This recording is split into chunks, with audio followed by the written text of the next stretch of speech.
احنا هنخس، يعني هنخس. تمام؟ عشان نبقى متفقين كده من اول الفيديو. نعمل ايه بالليل لو احنا عايزين نكمل اليوم بامان وسلام؟ طبعا احنا عارفين ان احنا طول النهار ممكن نبقى ماشيين كويس قوي وفله شمعه منوره واكلت السلطه واتغديت وكل حاجه، واجي بالليل بقى انا مش عارفه انام، انا جعانه، انا زهقانه، طب بتفرج على مسلسل، طب ده العيال ناموا، طب ده انا ما صدقت اقعد، طب انا اعمل ايه دلوقتي؟ مقترحات لوجبات نقدر ناكلها بالليل ونشبع ونخس عادي والله. اولا علبه الخس الشقيه بتاعتي موجوده معايا طول الوقت. هبتدي معاكم من البسيط الى يعني زي ما احنا عايزين. يعني خلينا نقول كده ايه اول حاجه مثلا ممكن نعملها ايه. انا ممكن اكل شويه خس حلوين كده، يعني احط قدامي بس الخس، اغسلوه وشيلوه في العلبه نضيف، ده اهم حاجه. اوكي، شويه خس بلدي حلوين كده ناخدهم معانا، وناخد معاهم ايه؟ جبنه بيضه. تاكلي بقى بيه جبنه بيضه بدل العيش، يعني هستخدم الخس كبديل للعيش. ده اول اتفاق. تمام.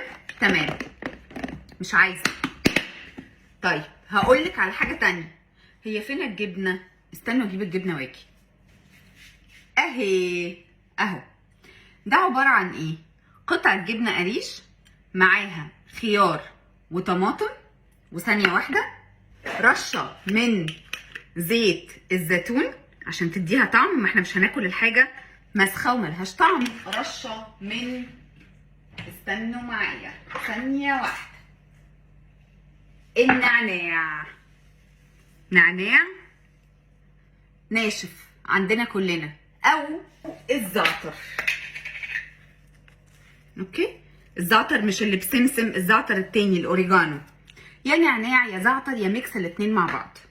مبدئيا الخلطه الشقيه دي انا اقدر ان انا اقلبها مع بعضها واكلها مع توستايه واحده. ممكن اكلها مع توستايه واحده او ربع رغيف. طبعا التوست بيبقى توست يعني اللي هو براون، او يعني حبوب كامله او شوفان او كده.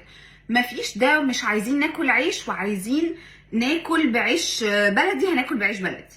عايزين ناكله بالمعلقه هناكله بالمعلقه. او رايس كيك. دي العلبه او الكيس اللي انا بشتريه ده رخيص بحاجه وعشرين تقريبا، انا مش فاكره بصراحه، بس هو بحاجه وعشرين، كان اقل من كده. وعايزه اقول لكم ان هو بيشبع جدا.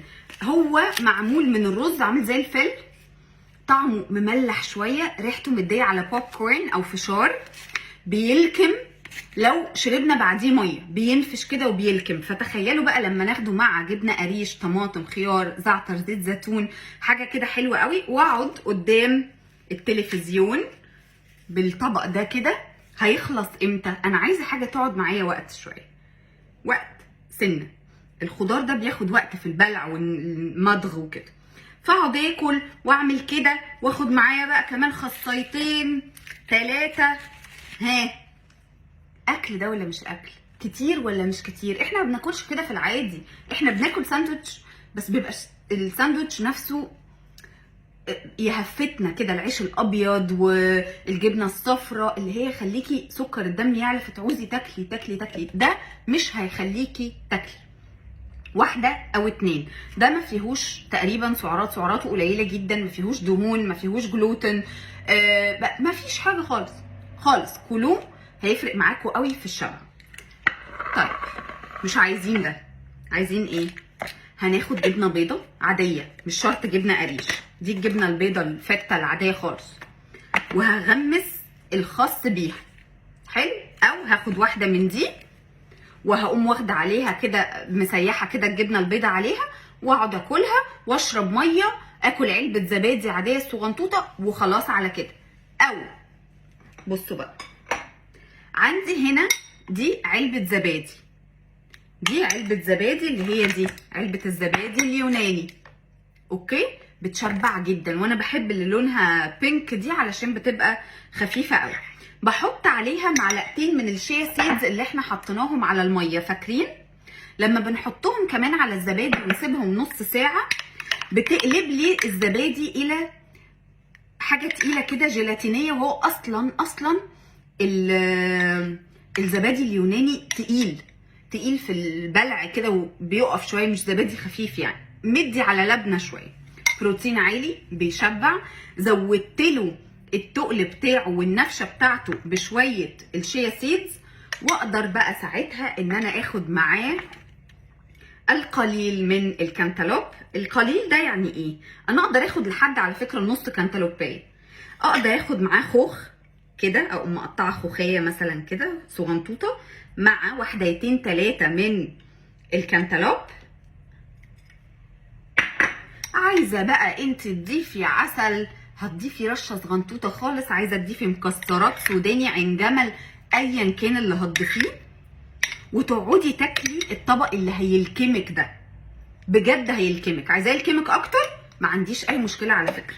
هناخد معلقه من الشوفان، بس معلقه بجد، معلقه اهي، وحطيها كده بجد. ده طبق بيقف بعديه مش هتقدري تاكلي، خلاص هتنامي وانتي تمام. اوكي. عندنا ايه كمان؟ عندي بقى فكره ان انا مش جعانه قوي، طب اكل ايه بالليل؟ هاكل نص كانتالوبايه بس، مش هيبقى عندي مشكله، هتبقى لذيذه وحلوه وساقعه واقطعها صغير فهبقى مبسوطه. خيارتين وعلبه الزبادي العادي او الزبادي اليوناني او الرايب، تمام؟ يعني انا ممكن كده، ده لو انا عايزه اتعشى خفيف، ولو عايزه اتعشى تقيل بس يعني اللي هو يلكمني، احس ان في شويه نشويات كده وانا جعانه او متغديه اي كلام، او حسيت ان انا الليل جه عليا ولا لسه عايزه اكل حاجه، بتبقى الاختيارات التقيله دي. يعني في ناس كتير جدا بتفطر ده، انا ما بحبش افطر زبادي والحاجات دي، انا ده ممكن اخد نصه سناك، يعني نص ده كده، نص الكميه دي اقوم واخداها سناك. ليه؟ لاني انا بحط على الزبادي اليوناني الشيا سيدز وبسيبهم في التلاجة، اسحب منهم معلقتين كسناك، احط بقى عليه فراولة، احط عليه سنة عسل صغيرة، واكله كسناك في نص النهار قبل الشغل. ساعات ابقى مثلا قبل الهوا كده حاسه ان انا مهبطه، ابقى عايزه حاجه تلكمني شويه وتحسسني ان انا شبعانه ومبسوطه، اخد معاه خوخه، اقطع عليه اي نوع فاكهه، مكسرات، اي حاجه. فموضوع بقى الشيا سيدز على الزبادي ده بيلكم جدا جدا، ده غير ان احنا بناخد فوايد الشيا سيدز، بس لازم تسيبوها نص ساعه في التلاجة عشان تقدروا تاكلوه.